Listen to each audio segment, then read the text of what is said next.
Hello everyone, welcome back to Magnet Brains. My name is CS Payal Popli and इस particular video में हम पढ़ने वाले हैं क्लास 11 का एंटरप्रेन्योरशिप सब्जेक्ट का 7th चैप्टर जिसका नाम है रिसोर्स मोबिलाइजेशन।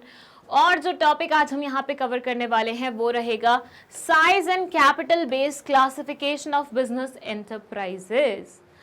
देखिए, प्रीवियस वीडियो में हमने मेंटरशिप के बारे में पढ़ा। हमने पढ़ा कि कैसे एक मेंटर अपने मेंटी के फ्यूचर को मोल्ड करता है, उससे डिफरेंट चीज़ें सिखा के, उससे नॉलेज शेयर करके, स्किल्स उसे सिखा के। पढ़ा? अगर किसी ने नहीं पढ़ा है, किसी ने वो वीडियो नहीं देखी है, उसका लिंक डिस्क्रिप्शन बॉक्स में लिखा हुआ है, फट से जाके देख लो। अब इस पर्टिकुलर वीडियो में हम क्या पढ़ेंगे? इस वीडियो में हम पढ़ेंगे कि कैसे बिजनेस एंटरप्राइजेस की अलग अलग कैटेगरीज होती हैं, अलग अलग क्लासिफिकेशन होते हैं साइज और कैपिटल के बेसिस पे, कि छोटा, बड़ा, उससे बड़ा, इतना कैपिटल लगा है, उससे ज़्यादा कैपिटल लगा है, उससे ज़्यादा कैपिटल लगा है। तो ये सारी चीज़ें हम कवर करने वाले हैं इस वीडियो में, ठीक है? वो भी अच्छे से सब पार्ट्स के मिला के। बट इन्होंने बोला कि अगर हम तुम्हें सिखा ही रहे हैं तो थोड़ा तसल्ली से सिखा देते हैं। तो इन्होंने क्लासिफिकेशन में आने से पहले आपको बिजनेस क्या होता है उसके बारे में बता दिया। तो इस इस पर्टिकुलर वीडियो की और इस पर्टिकुलर टॉपिक की जो शुरुआत हो रही है वो ऐसे हो रही है कि आपको समझा रहे हैं कि बिजनेस का मतलब क्या होता है। तो ये बोल रहे हैं, बिजनेस में be defined as human activity directed towards producing or acquiring wealth through buying and selling of goods. जब बाइंग या फिर सेलिंग करके कोई इंसान वेल्थ एक्वायर करता है, ऐसी ह्यूमन एक्टिविटी को हम क्या बोलते हैं? बिजनेस बोलते हैं। कहने का मतलब क्या हुआ? एक इंसान जो कि बाइंग या सेलिंग में लगा हुआ है, ठीक है, और इसके थ्रू ये अपनी वेल्थ इकट्ठी कर रहा है, और ये एक ह्यूमन एक्टिविटी है, मतलब ऑब्वियसली कुछ काम कर रहा होगा तभी तो बाइंग और सेलिंग अपने आप में ही काम हो जाता है, ठीक है। बट उससे पहले भी एसोसिएटेड चीज़ें, लाइक ट्रेडिंग कर रहे हो तो माल खरीद के आना, एंड देन अगर मैन्युफैक्चरिंग कर रहे हो तो माल बनवाना, तो ये सारी चीज़ें ह्यूमन एक्टिविटीज़ में आ जाती हैं। कोई भी इंसान अगर ऐसा कोई काम कर रहा है तो उसे बिजनेस बोला जाता है। Then they say an economic activity which is conducted on regular basis to earn profit through sale, exchange or transfer of goods and services is referred as business. ये एक थोड़ी और better definition है। इस वाली डेफिनेशन में बहुत सारी चीज़ें मिसिंग थी। लाइक यहाँ पे सिर्फ गुड्स के बारे में बात हुई है, they didn't talk about services. Services के बारे में कोई बात नहीं हुई है, सर्विसेज के बारे में यहाँ बात हो रही है। ये बोल रहे हैं कि ये एक सिर्फ ह्यूमन एक्टिविटी नहीं है, इकोनॉमिक एक्टिविटी है। देख रहे हैं ऊपर वाली डेफिनेशन और नीचे वाली डेफिनेशन में कितने डिफरेंसेस आ रहे हैं। ये थोड़ी ज्यादा पॉलिश डेफिनेशन है। यहाँ इन्होंने बोला कि ह्यूमन एक्टिविटी है, ठीक है। अब ह्यूमन एक्टिविटी तो इकोनॉमिक एक्टिविटी भी हो सकती है, नॉन इकोनॉमिक एक्टिविटी भी हो सकती है। If I am doing something for my brother out of love, तो वो भी तो एक एक्टिविटी है। लेकिन if I am doing something for someone so that I can earn something from that, तो ये हुई ना इकोनॉमिक एक्टिविटी, जहां पैसा इन्वॉल्व हो रहा है। सो ह्यूमन एक्टिविटी ना बोल के इन्होंने बोला इकोनॉमिक एक्टिविटी, ठीक है। एक ऐसी एक्टिविटी जिससे पैसे जनरेट होते हैं, which is conducted on regular basis. Yes, यहाँ पे कोई मेंशन नहीं था कि ये काम रेगुलरली हो रहा है या वन टाइम वाला है, लेकिन यहाँ इन्होंने स्पेसिफिकली बोल दिया कि भैया बिजनेस सिर्फ उसी एक्टिविटी को बोला जाएगा जो बार बार बार बार हो रही है। मैं एक बार कहीं से चॉकलेट्स खरीद के आए, मैंने यहाँ बेच दी, क्या वो बिजनेस एक्टिविटी कहलाएगी? The answer is no. मैं बार बार कहीं से चॉकलेट खरीद के लाऊंगी, बार बार बेचने का काम करूंगी, तब जाके ये बिजनेस एक्टिविटी कहलाई जाएगी। सो रेगुलर बेसिस पे होनी चाहिए। टू अर्न प्रॉफिट थ्रू, क्यों करी जाती है? प्रॉफिट अर्न करने के लिए। ऊपर वाले में वेल्थ लिखा हुआ था, वो बहुत लेटर स्टेज में होता है। आप प्रॉफिट अर्न कर करके वेल्थ क्रिएट करते हैं, वेल्थ कोई ऐसे एक ट्रांजैक्शन में नहीं होती है। तो यहाँ इन्होंने और थोड़ी पॉलिश्ड वे में उसे बोल दिया कि आप प्रॉफिट अर्न करना चाहते हैं, क्या करके? सेल करके, एक्सचेंज करके या ट्रांसफर करके। यहाँ सिर्फ बाइंग और सेलिंग था, यहाँ ये सेल बोल रहे हैं, एक्सचेंज बोल रहे हैं, ट्रांसफर बोल रहे हैं, एंड देन किसका किसका? गुड्स एंड सर्विसेज, दोनों चीज़ों का। गुड्स भी हो सकते हैं, वो सर्विसेज वाला काम भी हो सकता है। Still your activity can be known as business, ठीक है। सो बेसिकली जो ये सेकेंड वाली डेफिनेशन है वो ज़्यादा बेटर डेफिनेशन है in comparison to the first one, ठीक है। ये जो LH हैनी सर ने दी थी, इनसे सर है मैम, आई डोंट नो, इनसे कंपैरेटिवली ये डेफिनेशन ज़्यादा बढ़िया लिखी हुई है। देन दे से कैरेक्टरिस्टिक्स। अब जो जो चीज़ें मैंने आपको मतलब वैसी डेफिनेशन में समझा दी ना, वो यहाँ पे इन्होंने अलग अलग से पॉइंट्स में लिखी हुई हैं। The first description of business brings to the light the following characteristics. First है business is an economic activity. Obviously business एक ऐसी एक्टिविटी है जिसमें पैसा इन्वॉल्व होता है, जो आप करते हैं so that you can earn something out of it. ठीक है, ये आप लव ग्रैटिट्यूड वाली फीलिंग से नहीं करते हैं। ठीक है, सेकेंड है deals with exchange sale and transfer of goods and services. इसमें आप सेल करते हैं, एक्सचेंज करते हैं या ट्रांसफर करते हैं गुड्स या फिर सर्विसेज का, या हो सकता है दोनों चीज़ों का। जैसे सलॉ बिजनेस होता है, उसमें क्या होता है, उसमें वो आपको सर्विसेज प्रोवाइड कर रहे होते हैं, but sometimes they sell you the products also, like shampoo बेच देते हैं, कलर बेच देते हैं, राइट। तो वो सारी चीज़ें सेल गुड्स एंड सर्विसेज वाले बिजनेस में चली जाएंगे। There is regularity in dealing. Regular basis पे होता है, ये वन टाइम बेसिस पे नहीं होता, रेगुलर बेसिस पे होता है, लाइक वो again and again you will be doing the same stuff. Business is conducted with profit motive. आपका क्या मोटिव होता है? आपका मोटिव होता है प्रॉफिट अर्न करने का, आप पैसा कमाना चाहते हैं उस ट्रांजैक्शन से। Every business has an element of risk. अच्छा, ये risk वाला factor wasn't mentioned in that definition, but if you want थोड़ी और क्लासी definition बनानी तो ये factor भी include कर लेना।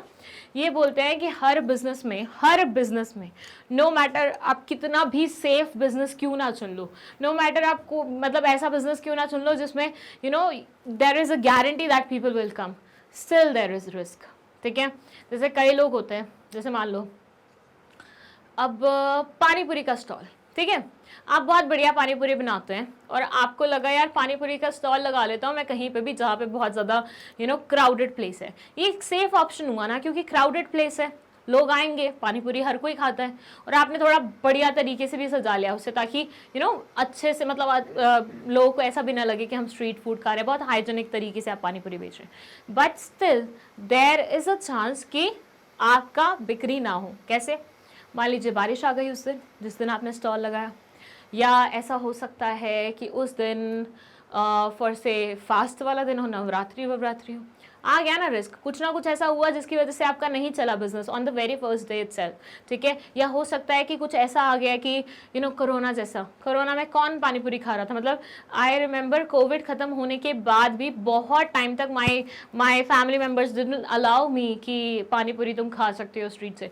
बहुत टाइम लग गया था, बहुत टाइम उन्हें कन्विंस करने में कि फाइनली अब देयर इज़ नो टेंशन वेंशन, तो अब खा सकते हैं। और उसके बाद भी हार्डली आई गेस मैंने मतलब 10-15 बार खाया होगा। ठीक है, तो यस रिस्क तो है ही है। Business deals with creation of utility. Business में आप यूटिलिटी क्रिएट करते हैं। फॉर से मैंने पेन बनाने का बिजनेस शुरू किया। अब पेन, उससे पहले क्या था, इंक थी डायरेक्ट और प्लास्टिक थी, क्या किसी काम की थी? नहीं, मैंने उसको पेन का शेप दिया तो अब ये किसी काम की बन गई है ना। तो आप ऐसे रॉ मटेरियल्स जिनकी इंडिविजुअली कोई वैल्यू नहीं होती या समटाइम्स बहुत बेसिक वैल्यू होती है, उन्हें आप कुछ वैल्यू एडिशन करके ऐसा क्रिएटिव बना देते हैं, ऐसी चीज़ बना देते हैं जिसकी यूटिलिटी बहुत ज़्यादा है, जिसकी काम बहुत ज़्यादा है। ठीक है, तो यूटिलिटी क्रिएट करने का to be business the activity should be capable of consumer satisfaction. In order to become business or in order to call something a business the activity should be capable of consumer satisfaction. मतलब अगर आप चाह रहे हैं कि आपकी activity business कहलाई जाए या आप बिजनेस करना चाह रहे हैं, तो कंज्यूमर की सेटिस्फैक्शन बहुत ज़्यादा मैटर करती है। कंज्यूमर सेटिस्फाइड है तभी तुम्हारा बिजनेस चलेगा, नहीं है तुम्हारा बिजनेस नहीं चलेगा। ठीक है, चलिए अब बात करते हैं क्लासिफिकेशन की। ये बोलते हैं all the activities which are undertaken in connection with the place of production to the place of consumption is said to be business. The activities connected with the production are called industry, and the activities connected with the distribution of goods produced from the factories to the consumer are called commerce. Okay, so basically what they are saying is कि यहाँ से यहाँ इतना आपका activity production में जा रहा है, इतना आपका जा रहा है डिस्ट्रीब्यूशन में। ठीक है, इसके बीच में जितनी भी एक्टिविटीज़ आ रही है ना, सारी बिजनेस कहलाई जाएंगी। ओके, और ये जो एक्टिविटीज़ हैं जहाँ पे प्रोडक्शन इन्वॉल्व है, इसे हम स्पेसिफिकली बोलते हैं इंडस्ट्री। इंडस्ट्री बोले तो जहाँ मैन्युफैक्चरिंग और प्रोडक्शन वाला काम चल रहा है। वेयर एज जो डिस्ट्रीब्यूशन से रिलेटेड चीज़ है उसे हम क्या बोलते हैं, उसे हम बोलते हैं कॉमर्स, क्योंकि इसमें सिर्फ लेन देन हो रहा है यहाँ से आगे पहुँचाने का।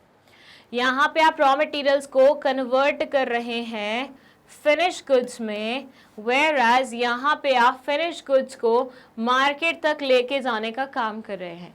इसमें जो एक्टिविटीज़ इन्वॉल्व होती हैं उसे हम इंडस्ट्री बोलते हैं, इसमें जो एक्टिविटीज़ इन्वॉल्व होती हैं उसे हम कॉमर्स बोलते हैं।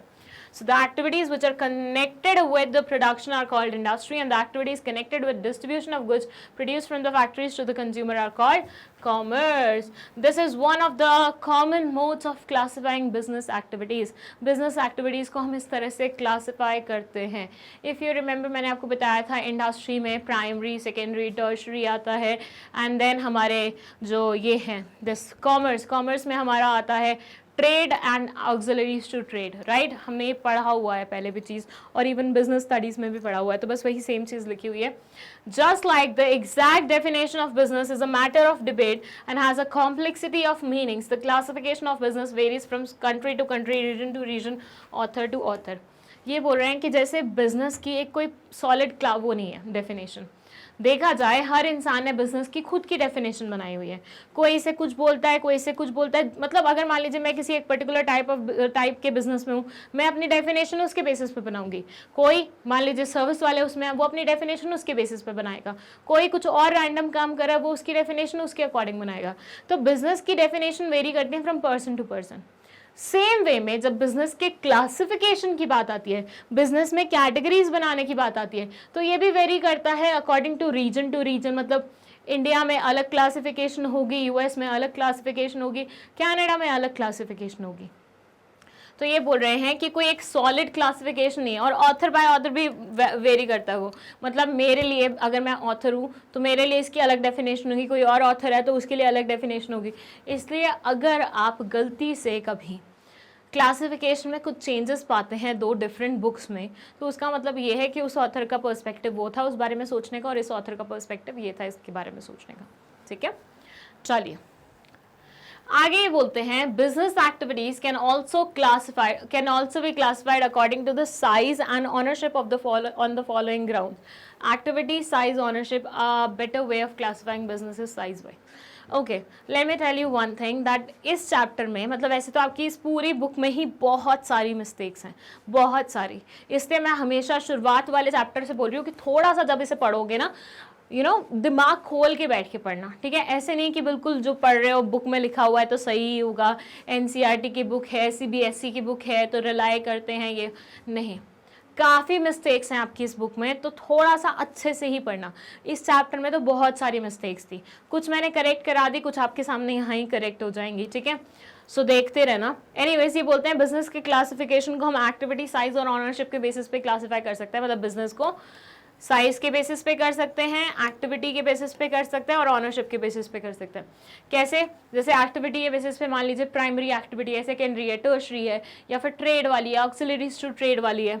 साइज के बेसिस पे छोटी है, बड़ी है, और बड़ी है। ऑनरशिप के बेसिस पे फॉर से सोल प्रोप्राइटरशिप है, पार्टनरशिप है, किसी भी ऐसे ग्राउंड्स पे we can actually bifurcated, we can actually classify. ठीक है, तो सबसे पहले हम क्लासिफिकेशन देखेंगे साइज के बेसिस पे। जैसे कि मैंने स्टार्टिंग में ही मेंशन किया था इस पर्टिकुलर वीडियो के, कि साइज वाला पूरा क्लासिफिकेशन हम इस वीडियो में निपटा देंगे। तो साइज में सबसे पहला क्वेश्चन ये उठता है कि साइज पहचाने कैसे। जैसे मैं आपको एक एग्जांपल दूं, यहां पे आइए,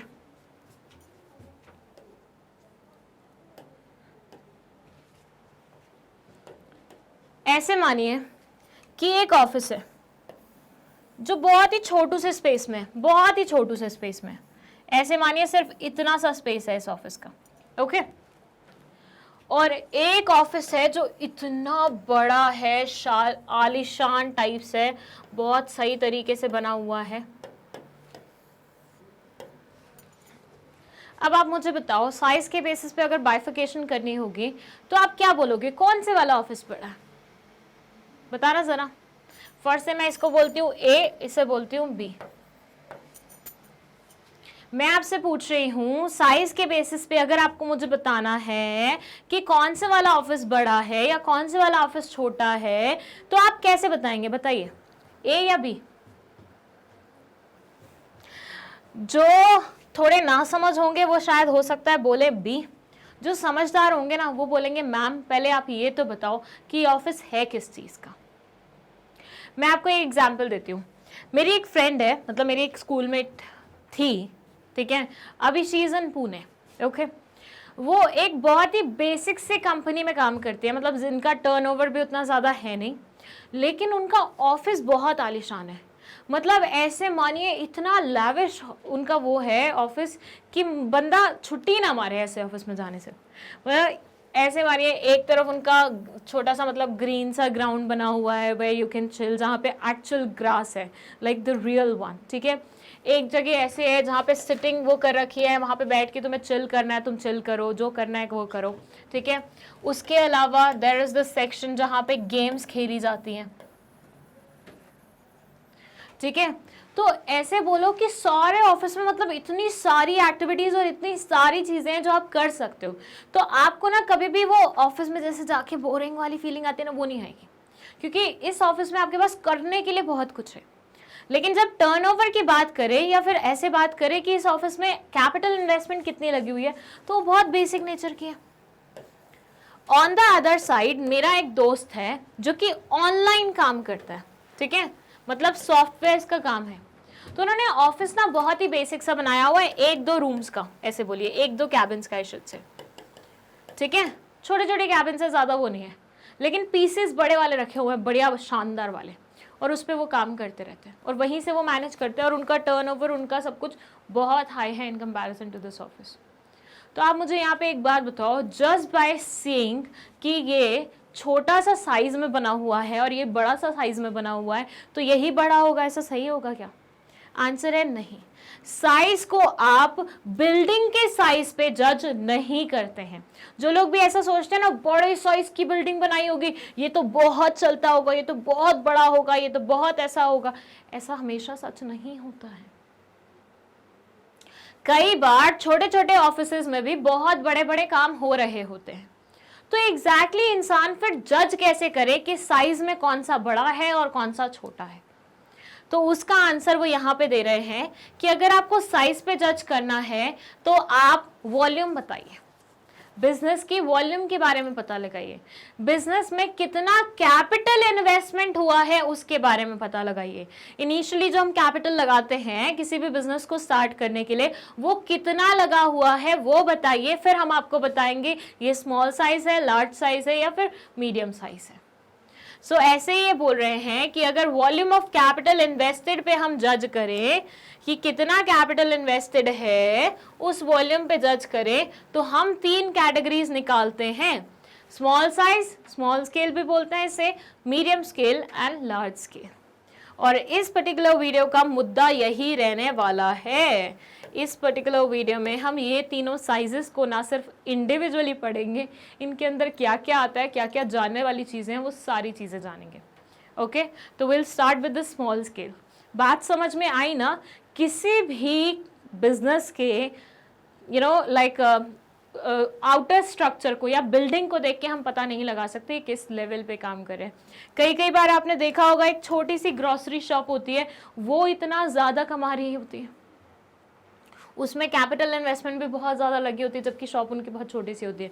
मैं आपको अपने घर के बाहर जो सांची पार्लर वाला बंदा है, अच्छा बहुत सारे लोग सांची पार्लर नहीं जानते हैं क्या है, तो सांची एमपी का एक बहुत ही फेमस डेयरी प्रोडक्ट्स का ब्रांड है, ठीक है। सो यहाँ पे सब मतलब वो दूध दही शक्कर सब इसी, मतलब शक्कर नहीं, इसी चीज़ का मिलता है, ठीक है। तो सांची पार्लर है हमारे घर के बाहर। देखा जाए तो हमारे यहाँ पे, हमारे जो अपार्टमेंट्स के पास जो शॉप्स हैं, उन सबका इकट्ठे मिला के उतना बिक्री नहीं होता होगा जितना वो सांची वाले का होता है। पर देखा जाए तो बहुत छोटा सा एक घुमटी सा बने हुआ है, शॉप्स के कंपैरिजन में तो बहुत छोटू है। तो ऐसे में हम कभी भी बिल्डिंग को देख के जज नहीं करते हैं, ठीक है, वन थिंग।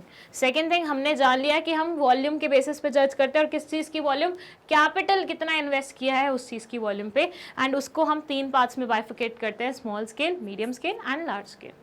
चलिए स्मॉल स्केल से शुरुआत करेंगे। तो ये क्या बोलते हैं स्मॉल स्केल के बारे में? अच्छा एक चीज़ और बता दो, यहाँ पे आपको जो चीज़ ध्यान रखनी है वो ये है कि जो फिगर्स इसमें मेंशन है ना, वो चेंज होती रहती है।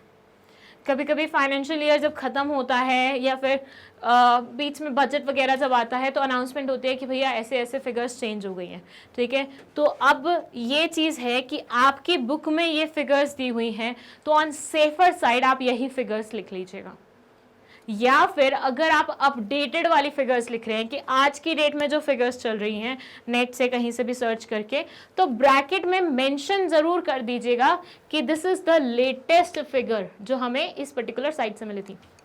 एक MSME साइट है, ठीक है, उस पे जाके आप लेटेस्ट फिगर्स देख सकते हैं। ये साइट गवर्नमेंट की है तो ये कभी भी गलत आपको इन्फॉर्मेशन नहीं देगी। तो इंस्टेड ऑफ गूगल पे वैसे कहीं पे सर्च करने के, just go to the authenticate site पे और वहाँ से देख लो क्या फिगर्स हैं। बट सेफर साइट पे मैं फिर भी बोलूँगी बुक वाली फिगर्स ही देख लो। Excuse me. It says, it means that industrial unit whose investment in plant and machinery does not exceed 5 crore rupees.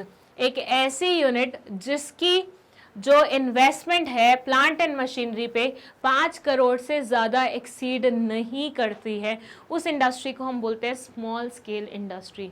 एक ऐसी इंडस्ट्री है जो कि 5 करोड़ मैक्सिमम इनिशियली इन्वेस्ट करती है अपने अंदर, उसको हम क्या बोलते हैं, small scale industry. The main features of these industries are as follows. Characteristics features में ये बोलते हैं, first, labour is kept on wages, labour को हम वेजेस पे रखते हैं। Thus unlike cottage industry, employers themselves do not do the work but get the work done with the help of labourers. कहने का मतलब ये है कि बंदा खुद से काम नहीं करता है। कॉटेज इंडस्ट्री में जैसे होता है ना, इंसान खुद से ही काम कर रहा होता है, यहाँ पे ऐसा नहीं होता। यहाँ पे आप हायर करते हो दूसरे लोगों को। लाइक फॉर से मुझे काम करवाना है तो मैंने 10-15 लोग रख लिए, मैं खुद से काम नहीं कर रही होंगी वहाँ पे, मैं हायर करके उनको वेजेस दे रही होंगी। सेकेंड है मशीन्स आर यूज, यहाँ पे मशीन्स इस्तेमाल होती है। भाई 5 करोड़ में बहुत सारी मशीन्स आ सकते हैं बेसिक नेचर की, तो आराम से वो इस्तेमाल होंगी। Then machines are run with electricity, obviously machine हाथ से या बैटरी से तो चलेगी नहीं, मशीन्स ऑब्वियसली बड़ी बड़ी होती हैं तो बैटरी तो बहुत उनके लिए बेसिक चीज़ हो जाएगी, इसलिए मशीन्स इलेक्ट्रिसिटी की मदद से चलती हैं। The following are the main examples of SSI units. SSI units के एग्जाम्पल्स यहाँ पे दिए हुए हैं। First, hosiery factories in Ludhiana, बहुत है। होजरी वाला कपड़ा समझते हो ना, बस वही उसी के बारे में बात हो रही है। लुधियाना में वो जो है वो साइंटिफिक इंस्ट्रूमेंट्स मेकिंग फैक्ट्रीज इन अंबाला, अंबाला में साइंटिफिक इंस्ट्रूमेंट्स बनाने वाली फैक्ट्रीज। कारपेट मेकिंग फैक्ट्रीज इन पानीपत, पानीपत में कारपेट मेकिंग फैक्ट्रीज, ठीक है। Radio TV etcetera manufacturing factories इन दिल्ली, दिल्ली में रेडियो टीवी मैन्युफैक्चरिंग फैक्ट्रीज। सारे एग्जाम्पल पंजाब और हरियाणा के दिए हुए हैं। कारपेट मेकिंग फैक्ट्रीज तो मैंने बहुत देखी हुई है, इवन फॉर दैट मैटर मेरी मासी की खुद की कारपेट मेकिंग इंडस्ट्री मतलब फैक्ट्री है पानीपत में, ठीक है। अंबाला वाली नहीं देखी, होजरी फैक्ट्रीज देखी हुई है मैंने, लुधियाना में नहीं लेकिन बाकी जगह देखी हुई हैं, ठीक है। तो यस, ये बहुत ही बेसिक नेचर वाली रहती हैं जिनमें 25 लाख की 30 लाख की मशीनरी आ जाती है, फिर वो इलेक्ट्रिसिटी से चलती है, लोगों को हायर किया जाता है, उनसे काम करवाया जाता है, वैसे नेचर का रहता है पूरा। ओके, सो टाइनी सेक्टर को पढ़ने से पहले let's jump to this box. आपके बुक में ना एक बॉक्स दिया होगा जिसमें MSME से रिलेटेड इन्फॉर्मेशन दी हुई है। हम पहले ये पढ़ लेते हैं क्योंकि अगर मैंने टाइनी वाला शुरू कर दिया ना उसके बाद सीरीज में है वो चीज़ें तो ऐसे मिक्स हो जाएंगी। सो बेटर ये बॉक्स पहले कंप्लीट कर लेते हैं। Okay, so there was a time in India जब यहाँ पे SSI करके कुछ यूनिट्स हुआ करती थी। SSI यूनिट्स बोलते थे उन्हें, स्मॉल स्केल इंडस्ट्रीज, ठीक है। ये वो यूनिट्स होती थी जो बहुत ही बेसिक नेचर का काम कर रही होती थी, बहुत ही कम इन्वेस्टमेंट इनमें चाहिए होती थी, बहुत ही हल्का फुल्का काम करके अपना गुजारा कर रही होती थी। अब यहाँ पे एक चीज पे आओ, इंडिया की पॉपुलेशन में हम यूजुअली बाइफिकेशन कैसे करते हैं इनकम के बेसिस पे कि ये लोअर लेवल वाले लोग हैं, लोअर क्लास बोलते हैं इनको, फिर आते हैं हमारे मिडिल क्लास, फिर आते हैं हमारे अपर क्लास। इनकम के बेसिस पे ऐसे ही बाइफिकेशन करते हैं ना, पहले आते हैं हमारे लोअर क्लास, फिर आते हैं मिडिल क्लास, फिर आते हैं अपर क्लास, यही होता है सेग्रीगेशन। अब आप मुझे एक चीज बताओ, क्या सेग्रीगेशन यहीं पे रुक गया? ऑब्वियसली नहीं, लोअर वाले तो लोअर रहे, अपर वाले अपर रहे, लेकिन मिडिल वालों में हमने और क्लासिफिकेशन ऐड कर दी, lower middle class, upper middle class, करते हैं ना। पहले इनकम के बेसिस पे हमारे यहाँ पे क्लासिफिकेशन सिर्फ 3 हुआ करती थी, lower class, upper class, middle class. फिर हमने मिडिल में भी ऐसे लोग ढूंढे जो कि थोड़ा कम कमाते हैं, और मिडिल में हमने थोड़े ऐसे लोग ढूंढे जो कि थोड़ा अच्छा कमाते हैं लेकिन स्टिल अपर वालों से कम कमाते हैं। तो हमने बोला हम इसका और बाइफिकेशन करेंगे, हम इसको और सेग्रीगेट करेंगे, हम इसको अपर मिडिल क्लास और लोअर मिडिल क्लास में बाइफिकेट करेंगे। सुना हुआ है ना, कई लोग बोलते हैं हम मिडिल क्लास से हैं, जब उनसे पूछे जाए कि आप अपर मिडिल क्लास से हो, लोअर मिडिल क्लास से हो, तो वो आगे का बताते हैं कि हम अपर से बिलोंग करते हैं या लोअर से करते हैं। दैट मीन्स वो अपनी इनकम को और ज्यादा बाइफिकेट करते हैं और ज्यादा क्लासिफाई करके आपको बताते हैं। सेम वे में पहले ऐसा हुआ करता था कि लार्ज इंडस्ट्रीज और दूसरा होता था small industries, small scale industries, SSI बोलते थे। फिर हमने बोला स्मॉल स्केल में भी अलग अलग टाइप की इंडस्ट्रीज होती हैं, उसमें भी कुछ ऐसे लोग होते हैं जो बहुत ज़्यादा पैसा लगाते हैं, कुछ ऐसे लोग होते हैं जो थोड़ा कम पैसा लगाते हैं, और कुछ ऐसे लोग होते हैं जो बहुत कम पैसा लगाते हैं। तो ऐसे में सबको SSI बोल देंगे तो बात गलत हो जाएगी। जैसे मिडिल क्लास वालों को, जो अपर मिडिल क्लास वाले हैं, जो टॉप वाले हैं बट अपर से थोड़ा सा कम कमाते हैं, अगर उनको हम मिडिल क्लास के नाम से जाने लग जाएं, सिर्फ मिडिल क्लास से, तो उनका स्तर तो थोड़ा गिर जाएगा, ऐसा बोल सकते हैं। तो बिल्कुल सेम वे में ऐसी यूनिट्स जो कि अच्छा खासा इन्वेस्टमेंट करके बैठी हुई हैं लेकिन वो लार्ज स्केल यूनिट से थोड़ा कम इन्वेस्टमेंट करी हुई हैं, तो उनको अगर हम सिर्फ SSI के नाम से जाने तो उनके साथ नाइंसाफी हो जाएगी। बेचारे बोलेंगे यार इतना पैसा फूंक दिया फिर भी लोग बाग हमें स्मॉल ही बोल रहे हैं। सो हमने वहां पे SSI की क्लासिफिकेशन की, हमने बोला अब ये SSI वर्ड नहीं चल पाएगा, स्मॉल स्केल इंडस्ट्रीज वर्ड नहीं चल पाएगा, हमें इसको क्लासिफाई करना होगा। इसमें भी हमें सबसे छोटी वाली यूनिट्स ढूंढनी होंगी, उससे बड़ी वाली यूनिट्स ढूंढनी होंगी और उससे बड़ी वाली यूनिट्स ढूंढनी होंगी। तो ऐसे हमने 3 अलग अलग यूनिट्स ढूंढी, ठीक है। और फिर हमने SSI एक्ट को चेंज कर दिया MSME डेवलपमेंट एक्ट में। MSME बोले तो माइक्रो स्मॉल मीडियम एंटरप्राइजेस, पहले नाम क्या था स्मॉल स्केल इंडस्ट्रीज, बट फिर उसके बाद नाम क्या हो गया माइक्रो स्मॉल मीडियम एंटरप्राइजेस। क्यों हुआ ये? क्योंकि हमें SSI में भी सेग्रीगेशन करना था अलग अलग पार्ट्स में कि भाई ये थोड़ी बड़ी है, इसमें ये थोड़ी छोटी है और ये सबसे छोटी है। तो यहां ये बोलते हैं definition of micro small medium enterprises in accordance with the provision of Micro, Small and Medium Enterprises Development MSMED Act 2006, the micro, small and medium enterprises are classified into 2 categories, 2 classes. कैसी कैसी classes हैं देखिए। अब जब हम business की definition पढ़ते हैं तो बिजनेस की डेफिनेशन में हम क्या पढ़ते हैं कि ये तो इधर प्रोडक्ट से रिलेटेड होगा या फिर सर्विसेज से रिलेटेड होगा, है ना। 2 डेफिनेशन पढ़ते हैं, मतलब एक डेफिनेशन में 2 पार्ट्स पढ़ते हैं। मैंने आपको बताया भी था कि कैसे हाने वाली डेफिनेशन ज़्यादा अच्छी नहीं थी क्योंकि उसमें सिर्फ गुड्स मेंशन था, बट सेकंड वाले में गुड्स एंड सर्विसेज दोनों मेंशन थे। तो प्रोडक्ट्स और सर्विसेज दोनों के ही मिला के हम क्या बोल सकते हैं बिजनेस एक्टिविटी बनती है ना। अब बाइफिकेशन की बात आई है MSME की, तो हम दोनों को ही क्यों नहीं रेफर करेंगे। और ऊपर से एक और एग्जाम्पल लो, ओके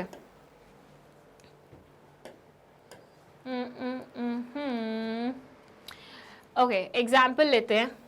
मुझे बनाने हैं कारपेट ऑन वन एंड, मुझे बनाने हैं कारपेट ऑन वन एंड, और दूसरे में मुझे हेयर कटिंग का बिजनेस स्टार्ट करना है।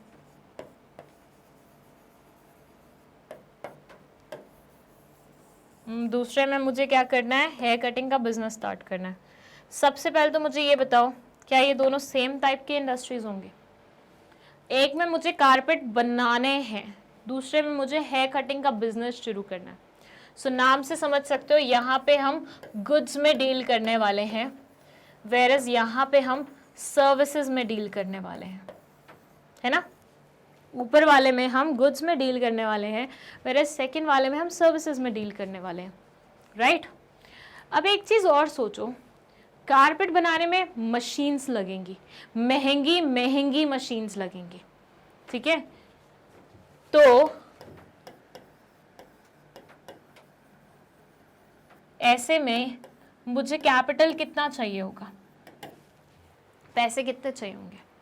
On the other side hair cutting में मुझे क्या चाहिए, कॉम चाहिए, सिजर्स चाहिए, एंड साथ में मुझे क्या चाहिए होगा, चेयर चाहिए होगी जिस पे बिठा के मैं उसको मतलब हेयर कटिंग करूंगी, और मिरर चाहिए होगा, है ना।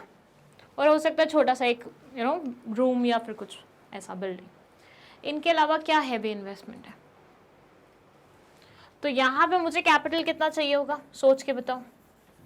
ऊपर वाले केस में जहाँ पे मुझे कारपेट्स बनाने हैं, मुझे अच्छी सारी मशीन्स लगानी है, वहाँ पे मुझे कितना कैपिटल चाहिए होगा। नीचे वाले केस में जहाँ पे मुझे सर्विसेज देनी है, मिरर, चेयर, कॉम, सिजर्स के अलावा मेरा और कोई खर्चा नहीं है एज सच, वहाँ पे मेरा कैपिटल कितना रिक्वायर्ड होगा, बताओ जल्दी से। चलो तुम अमाउंट नहीं बता सकते, तुम ये तो बता सकते हो कि इस वाले में मेरी कैपिटल इन्वेस्टमेंट क्या होगी, ज़्यादा होगी, और इस वाले में मेरी कैपिटल इन्वेस्टमेंट क्या होगी, कम होगी।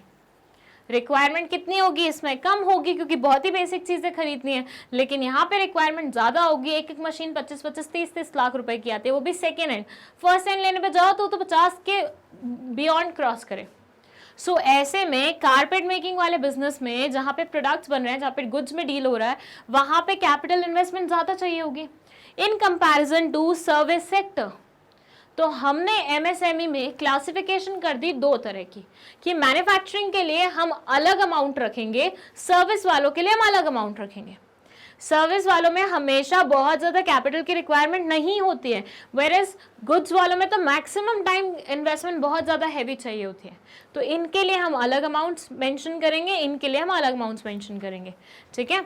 सो मैन्युफैक्चरिंग एंटरप्राइजेज में बोलते हैं the enterprises engage in the manufacture or production of goods pertaining to any industry specified in the first schedule of the industries development and regulation act 1951। The manufacturing enterprises are defined in terms of investment in plant and machinery. Plant and machinery में कितना investment आप कर रहे हो उसके basis पे classification होता है कि कौन सी इंडस्ट्री को हम माइक्रो बोलेंगे, कौन सी को स्मॉल बोलेंगे और कौन सी को मीडियम बोलेंगे। वैसे ही सर्विस एंटरप्राइजेज में they say the enterprises engage in providing or rendering of services and are defined in terms of investment in equipment.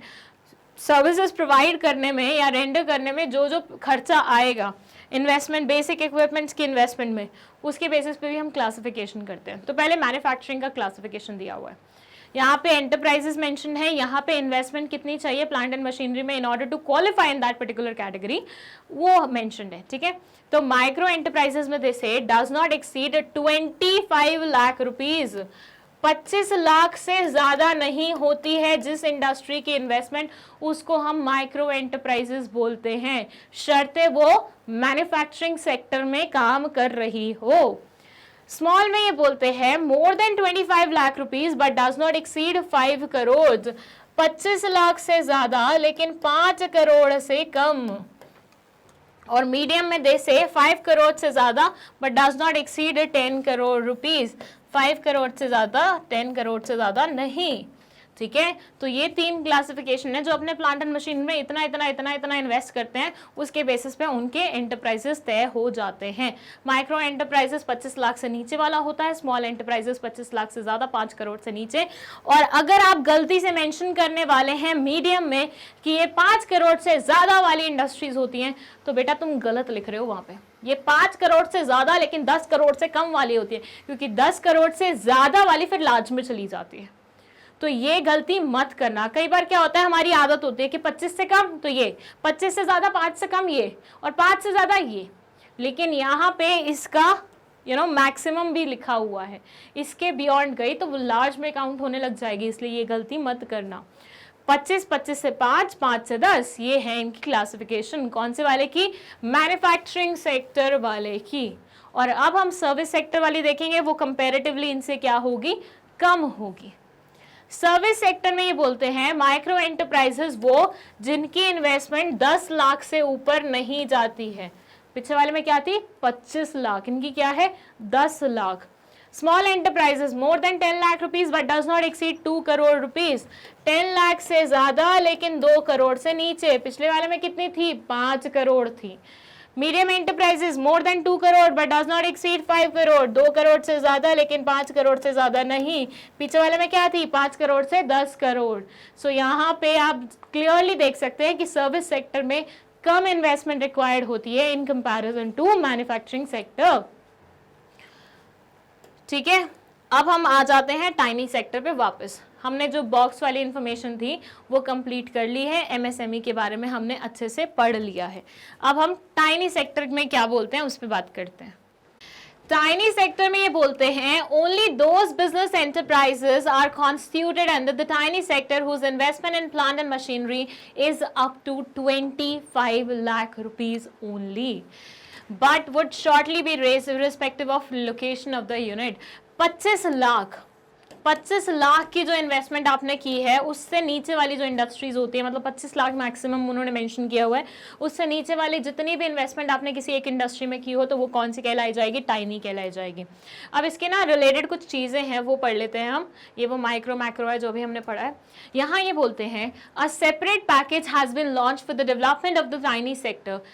देखिए एमएसएमई एक्ट लाने के पीछे इनका मेन मोटिव यही था कि ये छोटी इंडस्ट्रीज़ की मदद करें, उनको ग्रो करवाएं, उनको डेवलप करवाएं सो दैट वो कल फ्यूचर में कुछ बढ़िया करके दिखाएं। आप एक चीज़ मानते हैं, जब भी हमारी कंट्री में इंडस्ट्रीज़ आती हैं, जब भी न्यू इंडस्ट्रीज़ ऐड होती हैं तो ये अपने साथ एम्प्लॉयमेंट जनरेट करने का काम करती हैं। हमारे यहाँ पे जो अनएम्प्लॉयड लोग हैं उनको जॉब्स मिल जाती हैं, वो आराम से अपना काम शुरू कर सकते हैं एंड कहीं ना कहीं इस इंडस्ट्री से जो भी प्रोडक्शन होता है वो हमारे जीडीपी में ऐड होता है तो हमारी इकोनॉमी भी थोड़ी बहुत स्टेबल चलती है। तो ज़्यादा इंडस्ट्रीज मतलब ज़्यादा काम बढ़ेगा तो इकोनॉमी हमारी ऑब्वियसली अच्छी चलेगी and at the same time हमारे यहाँ पे जो अनएम्प्लॉयमेंट रेट है वो बहुत नीचे चला जाएगा क्योंकि ज़्यादातर लोग विल बी एम्प्लॉयड। तो गवर्नमेंट भी चाहता है ये चीज़ हो। और देखिए जो बहुत बड़ी इंडस्ट्रीज होती है ना, बहुत बड़ी वाली, वो मैक्सिमम टाइम ना कैपिटल इंटेंसिव इंडस्ट्रीज होती है। समझिएगा एक बात थोड़ी लॉजिकल सी है, जो बड़ी इंडस्ट्रीज होती हैं वो मैक्सिमम टाइम प्रेफर करती हैं कि मतलब कैपिटल इंटेंसिव रहे, मतलब वहां पे ज्यादातर काम मशीनरी से हो। अब ज्यादातर काम अगर मशीनरी से होगा तो लोगों की इतनी रिक्वायरमेंट नहीं होगी, लोग इतने रिक्वायर्ड नहीं होंगे तो एम्प्लॉयमेंट रेट बाय डिफॉल्ट क्या होगा, अनएम्प्लॉयमेंट रेट बढ़ जाएगा, राइट। एम्प्लॉयमेंट नहीं, अनएम्प्लॉयमेंट रेट बढ़ जाएगा क्योंकि लोग कम चाहिए, प्रोडक्शन नो डाउट ज्यादा हो रही है। ऑन द अदर साइड जो ये मीडियम टाइनी ये वाले लोग होते हैं ये इंडस्ट्रीज पे मतलब ये मशीनरी पे ज़्यादा खर्चा नहीं करते क्योंकि इनकी इन्वेस्टमेंट बहुत ही छोटे अमाउंट की होती है, तो मशीनरी ये बहुत बेसिक नेचर की लेते हैं। फिर ये खर्चा करते हैं लेबर पे, फिर ये खर्चा करते हैं उन लोगों पे जिनसे ये काम करवा रहे हैं, तो ज्यादा लोग एम्प्लॉय करेंगे अपने अंडर। अब ज्यादा लोग एम्प्लॉय करेंगे तो एम्प्लॉयमेंट रेट बढ़ जाएगा, अनएम्प्लॉयमेंट रेट कम हो जाएगा और बेनिफिट हो ही जाएगा बाय डिफॉल्ट आपका। तो गवर्नमेंट को ये स्कीम पता है, इसलिए उसका फायदा उठाते हुए वो एमएसएमई को प्रमोट करने में हमेशा लगे रहते हैं। मोदी जी आए, मोदी जी ने क्या बोला, made in India, made in India, made in India, make in India, make in India, sorry, ठीक है। तो मेक इन इंडिया के नारे लगाए कि वो चीज प्रमोट करो सो ज्यादातर चीजें हमारे यहाँ पे खुद ही प्रोड्यूस हो, हमें बाहर वालों पे रिलाय ना करना पड़े, बाहर वालों पे डिपेंडेंट ना होना पड़े।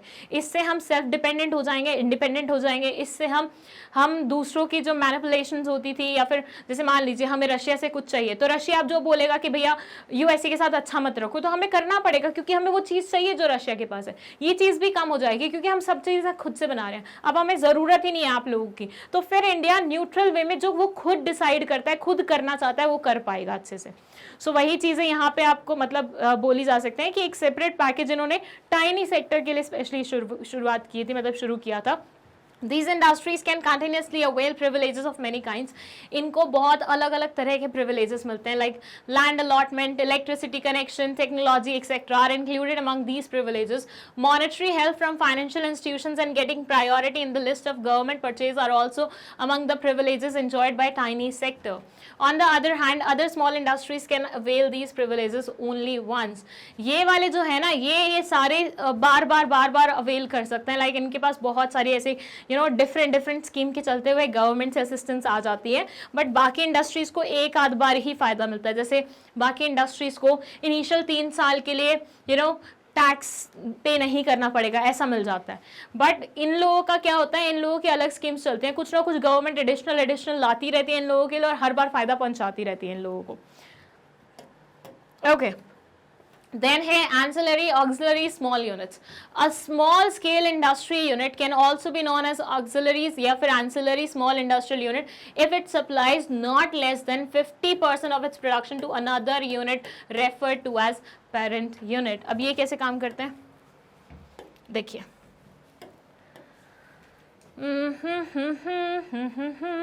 ओके, सो ये है हमारी एक यूनिट. ये कॉटन क्लीन करने का काम करती है, कॉटन बनाने का बेसिकली. ठीक है. अब ये है एक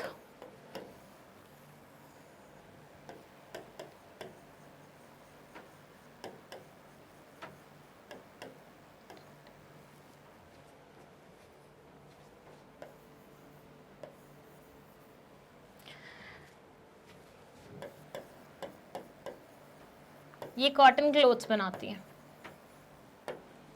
ये अपना 90% जो भी प्रोडक्ट मतलब जो भी फिनिश आइटम होता है वो इसको सप्लाई कर रही है. ऐसे मानिए ये एक यूनिट है जो कॉटन बना रही है और ये एक यूनिट है जो कॉटन क्लोथ्स बना रही है, कॉटन फैब्रिक बना रही है. ठीक है. अब कॉटन फैब्रिक किससे बनेगा? बाय डिफॉल्ट कॉटन से बनेगा, राइट. तो कॉटन इनको चाहिए होगी, तो कॉटन क्लीन कॉटन चाहिए इनको. ये नहीं चाहिए कि खेत से बस कॉटन निकाल के आए और उसको तुमने कॉटन इंडस्ट्री में भेज दिया फैब्रिक बनने के लिए. नहीं, इनको क्लीन कॉटन चाहिए.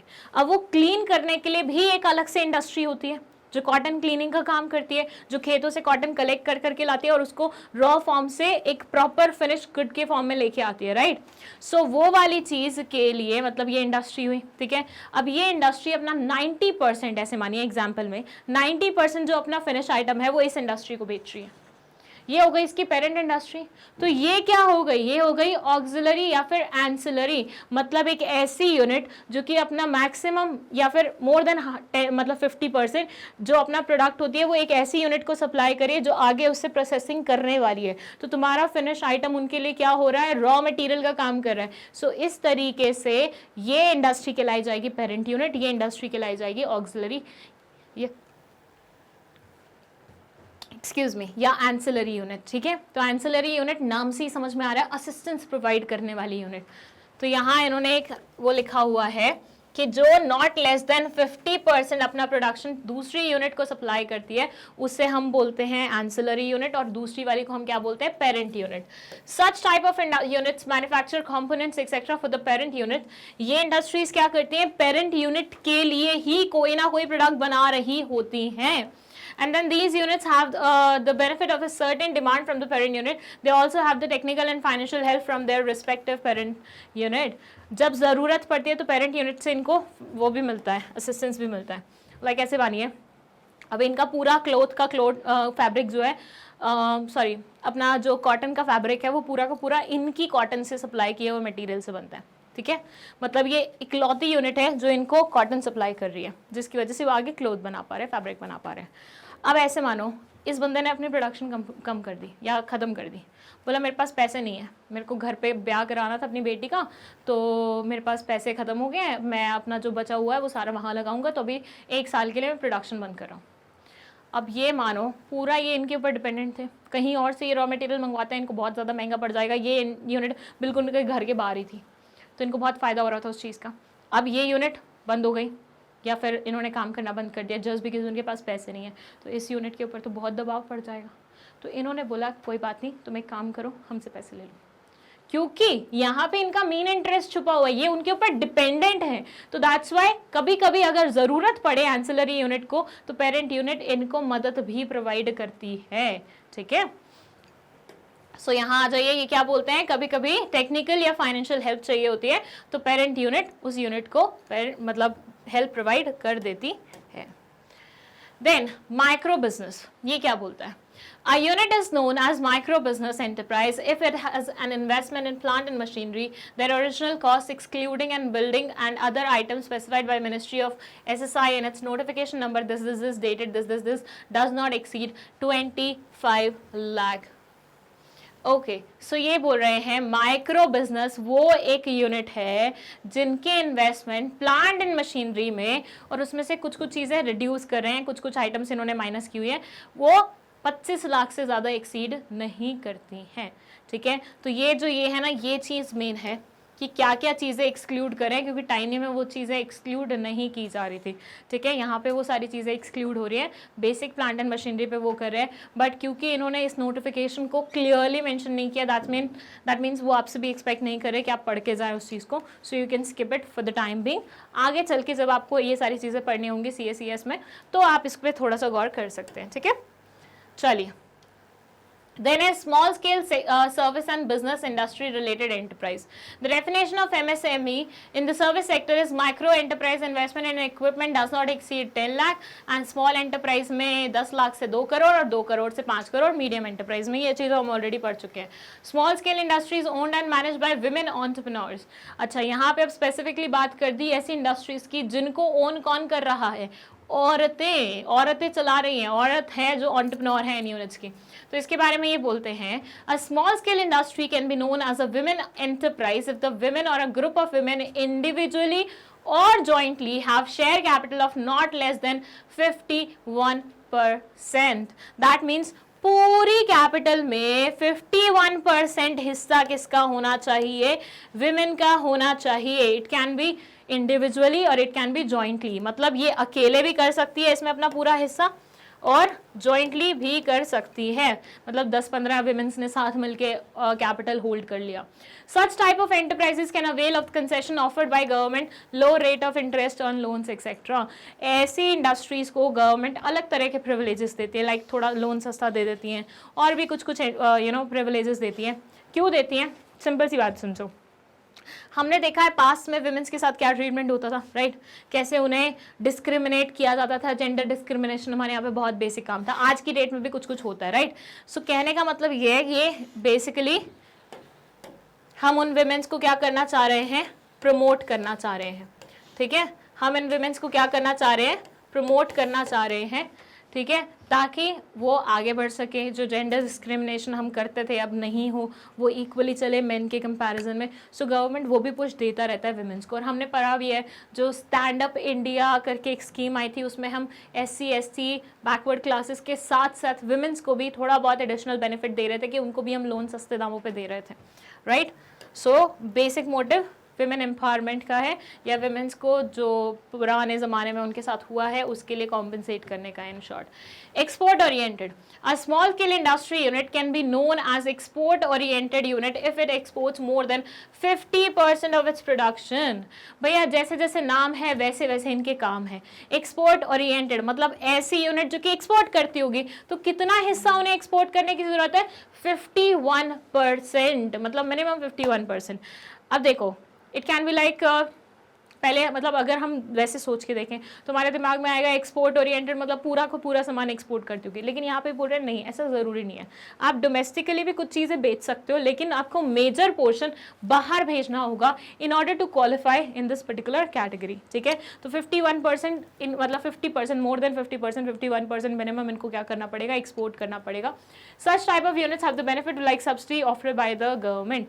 अब आप यहाँ पे बोलिए कि गवर्नमेंट क्यों हेल्प प्रोवाइड करिए, वुमेन को वो इसलिए करी थी क्योंकि पिछले ज़माने में उन्होंने वुमेन्स के साथ बहुत बुरा बर्ताव किया, उन्होंने नहीं, लोगों ने, ठीक है, तो उनको हेल्प कर रही थी। टाइनी वाइनी को इसलिए करते हैं क्योंकि एम्प्लॉयमेंट वगैरह जनरेट कर देते हैं लोग, लेकिन इनकी क्यों कर रही है, तो एक्सपोर्ट कर रहे हैं। इनकी इसलिए कर रहे हैं क्योंकि जब ये एक्सपोर्ट करते हैं तो बाहर से क्या आता है, फॉरेन एक्सचेंज आता है, और हमारे फॉरेन एक्सचेंज के रिजर्व्स भरते हैं इस चीज़ की वजह से। और किसी भी कंट्री के लिए अच्छा होता है फॉरेन एक्सचेंज के रिजर्व्स उनके प्रॉपर बैलेंस अमाउंट में चलें। सो इसलिए यहाँ पे हम उनको ऑफर प्रोवाइड कर रहे हैं, ठीक है। मेन मोटिव क्या है गवर्नमेंट का यहाँ पे इन लोगों को कुछ कुछ असिस्टेंस देने का, कि फॉरेन एक्सचेंज अर्न करके लाएंगे ये। सो यहाँ पे हमें पता लग गया फॉरेन एक्सचेंज के चक्कर में गवर्नमेंट क्या करती है, मदद करती है। Now let's move to the next industry, that is cottage and rural industry. According to the Fiscal Commission, cottage industry is an industry which is run either as a whole-time or part-time occupation with the full or partial help of the members of the family. ऐसे मानिए एक घर परिवार के लोग होते हैं, ठीक है, वो बैठ जाते हैं, काम करना शुरू कर देते हैं, कुछ ना कुछ प्रोडक्शन कर रहे हैं, और उसको वो बोल देते हैं कॉटेज इंडस्ट्री हो गई भाई हमारी। सिंपल सी बात। सो इंसान खुद से या फिर अपनी फैमिली मेम्बर्स की मदद लेके जब कोई काम करता है, चाहे वो फुल टाइम बेसिस पे करे या फिर हो सकता है वो पार्ट टाइम बेसिस पे करे, उसे हम कॉटेज इंडस्ट्री बोल देते हैं। मतलब आपको समझ में आ रहा है ना, जो चीज़ हम फैमिली मेम्बर्स के साथ शुरू करें वो कितनी स्मॉल स्केल की होगी, राइट? यहाँ बोलते हैं the main features of these industries are as follows, run only by members of the family, सिर्फ एक ही फैमिली के लोग, जैसे हिंदू अनडिवाइडेड फैमिली वाला वो काम होता है ना कि एक ही फैमिली के लोग बिजनेस कर रहे होते हैं, बिल्कुल वैसा ही है यहाँ पे। कॉटेज इंडस्ट्री में एक ही फैमिली के लोग काम कर रहे होते हैं।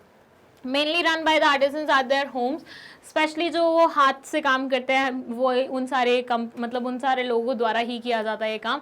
इन्वॉल्व वेरी लिटिल कैपिटल, कितनी कैपिटल चाहिए होगी, घर घर के लोग हैं, घर घर में काम करना है, क्या ही कैपिटल रिक्वायरमेंट होगी। Often fulfil the requirement of a local region, ये यूजुअली जो भी प्रोडक्ट बनाते हैं वो एक रीजन की रिक्वायरमेंट, मतलब आसपास के एरिया की रिक्वायरमेंट कंप्लीट करते थे। जैसे ऐसे मानिए एक फैमिली ने डिसाइड किया कि let's make papad for the colony, ठीक है, तो कॉलोनी वालों को ही वो पापड़ सप्लाई कर रहे हैं और घर ही घर में पापड़ बना के बेच रहे हैं, तो ये क्या हो जाएगी, कॉटेज इंडस्ट्री हो जाएगी। कितना इन्वेस्टमेंट चाहिए होगा, बेलन घर पे होता है, तवा दिस चकला घर पे होता है, देन आटा या फिर जो भी होगा वो मिल जाएगा ग्रोसरी शॉप से, तो बहुत ज़्यादा हेवी इन्वेस्टमेंट नहीं चाहिए होती इसमें। Involves rare use of machines, यहाँ पे यूजुअली ज़्यादा मशीनरी का इस्तेमाल नहीं होता है। The main examples are khadi and handicrafts industries, traditional items are manufactured in these industries like mats, shoes, pottery etcetera. ये ऐसी चीज़ें यूजुअली यहाँ पे बनती है। शूज़ बोले तो कौन से वाले, वो जुतियाँ नहीं होती जो राजस्थान वाली होती हैं, वो यूजुअली बोलते हैं ना कि हमारी फैमिली ने मिल के बैठ के बनाई है, बस उन्हीं के बारे में बात कर रहे हैं, ठीक है। एग्जाम्पल में कुछ भी लिख सकते हो। चलिए मीडियम के बारे में अब हम आ गए हमारी सेकंड कैटेगरी पे। हमने अभी तक स्मॉल वाली पढ़ी है, स्मॉल में जो सेग्रीगेशन था वो सारा हमने पढ़ लिया है, tiny, export oriented, this and that. अब हम बात करेंगे मीडियम वाले के बारे में। तो मीडियम में ये बोलते हैं कि एक ऐसी इंडस्ट्री जो कि प्लांट एंड मशीनरी पे 5 करोड़ से लेके 10 करोड़ तक की इन्वेस्टमेंट लगाती है, ठीक है, उसको हम मीडियम बोल देते हैं। लार्ज में ये बोलते हैं कि जो बची खुची इंडस्ट्रीज हैं जो 10 के भी ऊपर जाते हैं उनको हम काउंट करते हैं। Like this, the industrial units whose investment in plant and machinery exceeds 10 crore are said to be large units. The Indian micro and small enterprise sector therefore plays a pivotal role in the country's industrial economy. It is estimated that in value the sector accounts for about 45% of the manufacturing output and about 40% of the total exports. 40% जो total exports होते हैं ना, उसका 40% यहाँ से fulfil होता है। 45% जो मैन्युफैक्चरिंग आउटफिट होती है ना टोटल कंबाइंड वे में, चाहे स्मॉल ने बनाई हो मीडियम ने बनाई हो, उसमें 45% इनका योगदान रहता है, ठीक है। और ये वो इंडस्ट्रीज होती हैं जिनमें प्लांट एंड मशीनरी में 10 करोड़ से ज़्यादा की इन्वेस्टमेंट लगी होती है और ये लार्ज इन साइज होती है। The major advantage of MSME sector is its employment potential at the low capital cost.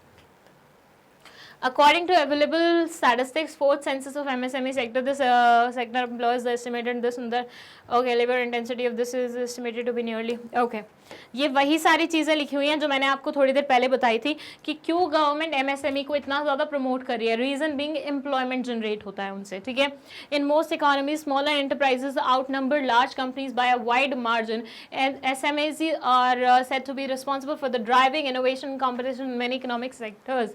ये बोल रहे हैं ज़्यादातर इकोनॉमीज में हमने देखा है कि लार्ज इंडस्ट्रीज के कंपैरिजन में स्मॉल इंडस्ट्रीज ज़्यादा होती हैं। मतलब किसी भी इंडस्ट्री, देखो लार्ज इंडस्ट्री खोलने के लिए आपको बहुत ज़्यादा अमीर होना पड़ेगा, लेकिन नॉर्मल इंसान भी अगर इंडस्ट्री खोलने के बारे में सोचते तो वो स्मॉल वाली खोल सकता है। तो ज़्यादातर इंडस्ट्रीज, ज़्यादातर किसी भी नेशन में अमीर कम होते हैं, गरीब या नॉर्मल इंसान ज़्यादा होते हैं। तो ऐसे ही वेरी करता है हमारा जो मार्जिन है, ठीक है। फिर ये बोल रहे हैं कि स्मॉल स्केल इंडस्ट्रीज जो होती है ना वो इनोवेशन लेके आती हैं एंड कहीं ना कहीं कॉम्पिटिशन मेंटेन रखते हैं किसी भी इकोनॉमी में, ठीक है। एंड दैट्स इट, इतना ही था बस इसमें। सो हमने इस वीडियो में क्या पढ़ा, हमने इस वीडियो में पढ़ा कि कभी भी किसी इंडस्ट्री को क्लासिफाई करना है तो बेस्ट एक तरीका होता है उनके कैपिटल इन्वेस्टमेंट के वॉल्यूम पे उनको जज करना, और इसी के बेसिस पे हमने यहाँ पे जज किया। 3 पार्ट्स में हमने माना कि small, medium and this micro, 3 तरह की वो होती हैं। और फिर हमने उनका बाइफिकेशन पढ़ लिया, हमने एक एक्ट देख ली जिसमें हमने देखा कि कैसे सेग्रीगेशन किया हुआ है मैन्युफैक्चरिंग और सर्विस सेक्टर में, किस तरह से उसमें इन्वेस्टमेंट ज़्यादा चाहिए होते हैं, इसमें कम चाहिए होती है, एंड उससे रिलेटेड कुछ चीज़ें हमने पढ़ ली। स्मॉल में हमने बाइफिकेशन पढ़ लिया, tiny, then export oriented, then women enterprise वाली, और ऐसे ही हमने मीडियम और लार्ज के बारे में भी हल्का फुल्का देख लिया, ठीक है। नाउ आई होप आपको ये सारी चीज़ें बहुत अच्छे तरीके से समझ में आ गई हैं। अगर कोई भी डाउट है कमेंट सेक्शन में आप लिख सकते हैं। नोट्स चाहिए आपको, मतलब नोट्स क्या, पूरी प्रॉपर बुक दे रहे हैं हम आप लोगों को, तो वो चाहिए तो उसके लिए भी ना एक लिंक है जो कि डिस्क्रिप्शन बॉक्स में लिखा हुआ है, फॉर्म का लिंक है, उस पर क्लिक करो, फॉर्म फिल करो, एंड देन आपको मैग्नेट ब्रेन से कॉल आएगा एंड देन वो आपको प्रोसीजर बता देंगे how you'll get the book, okay. अब ये मानिए कि हम लोग आपके लिए सिर्फ अब YouTube पे अवेलेबल नहीं हैं, we are there on website also. हम हैं आपके ऐप पे भी, ठीक है। तो ऐप, वेबसाइट और YouTube हर जगह आप हमें देख सकते हैं। 100% फ्री एजुकेशन दे रहे हैं, ये सारे कोर्सेज हम आपको प्रोवाइड कर रहे हैं। तो जितना भरपूर फ़ायदा आप उठा सकते हैं ना, उतना उठा लीजिए। प्लेलिस्ट का लिंक भी आपको डिस्क्रिप्शन बॉक्स में मिल जाएगा, तो कोई भी चैप्टर अगर आपका स्किप हुआ है, कोई भी वीडियो अगर आपका स्किप हुआ है, वो भी जाके आराम से देख लीजिए, ठीक है। And that's it. I hope आपको सब कुछ बहुत अच्छे से समझ में आया है। बढ़िया तरीके से पढ़िए, बढ़िया बढ़िया मार्क्स लाइए, अपने पेरेंट्स को प्राउड फील कराइए और हमें भी करवाइए। That's it. Thank you so much for watching this video.